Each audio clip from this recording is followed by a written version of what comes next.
শুধু সম্মানিত ধামরাইবাসী, আপনি যে যেখানে থাকেন ভালো থাকেন। হিন্দু ভাই থেকে জানাই আদাব ও নমস্কার, মুসলমান ভাই থেকে জানাই আসসালামু আলাইকুম রহমতুল্লাহ বরকাত, ও অন্যান্য ভাই থেকে জানাই ওয়েলকাম। অর্থাৎ আমাদের মা চাষিরা বোনেরা আগে বেশি বেশি রূপা স্বর্ণ ব্যবহার করত। এখন বর্তমানে রূপার চলটা আর স্বর্ণর চলটা একটু কমে গেছে, সিটি গোল্ড ব্যবহার করে বেশিরভাগ। অতএব সিটি গোল্ড তো আপনার বিপদে আপদে কোনো কাজে লাগতেছে না। রূপা কাজে লাগবো, স্বর্ণ কাজে লাগবো, বিপদে পড়লে টাকার সমস্যা হলে আপনি স্বর্ণ বন্ধক রেখে একজনের কাছে কিছু টাকা আনতে পারবেন। টাকা পয়সা হাতের সম্বল, টাকা পয়সা না থাকলে কোনো মূল্য নাই।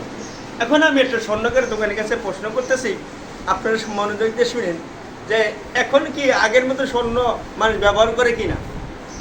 আদাব, আপনি ভালো আছেন দাদা? হ্যাঁ, আমি ভালো আছি। আপনি ভালো আছেন? আমি তো ভালো আছি আল্লাহর রহমতে।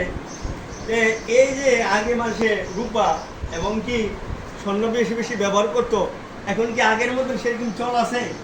না, এখন তো আগের মতো তো চল আছে অবশ্যই, কিন্তু দামের ক্রয় ক্ষমতার বাইরে যাওয়া নেই। এখন আগের মতো ব্যবহার করে না, কারণ স্বর্ণের দাম লাখের উপরে চলে গেছে এবং রূপাও 2000-এর কাছে পৌঁছে গেছে।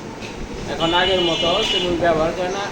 হয় কিছু নামমাত্র কিছু হয়, কাজ কাম কম। আমাদের অনেক আগে থেকে অনেক কাজ কম হয়। আচ্ছা, তো আমি যা বুঝতে বলতেছি, এখন বিয়ার শাদী কিংবা জন্মদিন কিংবা যে কোনো একটা অনুষ্ঠানের মধ্যে মানুষ হয়তো স্বর্ণ কিংবা রূপা ব্যবহার করে। তাছাড়া অ্যাভেলেবেল এইভাবে মানে অস্বর্ণ ব্যবহার করে না, মানে দেখা যায়। মানে ইমার্জেন্সি কোনো অনুষ্ঠানে গেলে কিংবা আত্মীয় স্বজন বাড়ি গেলে দেখা যায়, তাও সিটিগুলো পড়ে যায়। কিন্তু স্বর্ণর মূল্য বাড়া দেওয়াতে মানুষ ব্যবহার একটু 130। যাক, আমরা সুবল চন্দ্র পাল রাজলক্ষ্মী জুয়েলার্সের দোকানে আবার আসলাম। দেখেন এখানে বিভিন্ন ধরনের কসমেটিক জাতীয় জিনিস পাওয়া যেতেছে এবং স্বল্প মূল্যে এবং ভালো উচ্চমানের স্বর্ণ গিন্নি কিংবা বিভিন্ন ধরনের স্বর্ণ আছে এখানে। হ্যাঁ, 21 22-এর স্বর্ণ আছে এবং উচ্চ দক্ষ কারিগরি দ্বারা সূক্ষ্মভাবে কাজ করে দেওয়া হয়। উচ্চ দক্ষ কারিগরের দ্বারা সূক্ষ্মভাবে কাজ করে দেওয়া হয়। সুবলচন্দ্র পালেন নিজের মুখে শুনেন, উনি কত দিন ধরে এই স্বর্ণ করে তার অভিজ্ঞতা আছে, উনি নিজের মুখে শুনেন। আমার কথা বাদ দেন। আমি ছোটকালে থেকে স্বর্ণের কাজ করি। আমি আগে ছিলাম ঢাকা তাঁতিবাজার, সেখানে আমি 1990 সালে গেছি। 90 সালে কাজে গেছি, হাতের কাজ শিখছি। আমরা বড় বড় জুয়েলার্সের কাজ করতাম, তখন কারিগরি করতাম। ঢাকা তাঁতিবাজার ছিলাম আপনি 18 বছর। ওখান থেকে এসে আমি এখন আমাদের গ্রামের বাড়ি ধামরাই।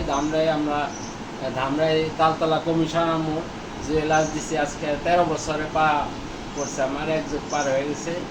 এখানে আমি সুনামের সহিত ব্যবসা করে যাইতেছি। কোনোদিন কারোর সাথে কোনো খারাপ ব্যবহার এবং কেউ আমার সাথেও খারাপ ব্যবহার করেনি। এখানকার এলাকার লোকজন খুব ভালো, আশেপাশে সবাই ভালো। তাদের নিয়ে আমি আজকে 13 বছর ধরে আমি ব্যবসা করতেছি। আমার সুদী গ্রাহক ভাই, কমিশনার মোড় এখানে আমাদের যে সুবল চন্দ্র পাল, ওনার নিজের মুখে কথা শুনতে পারলেন।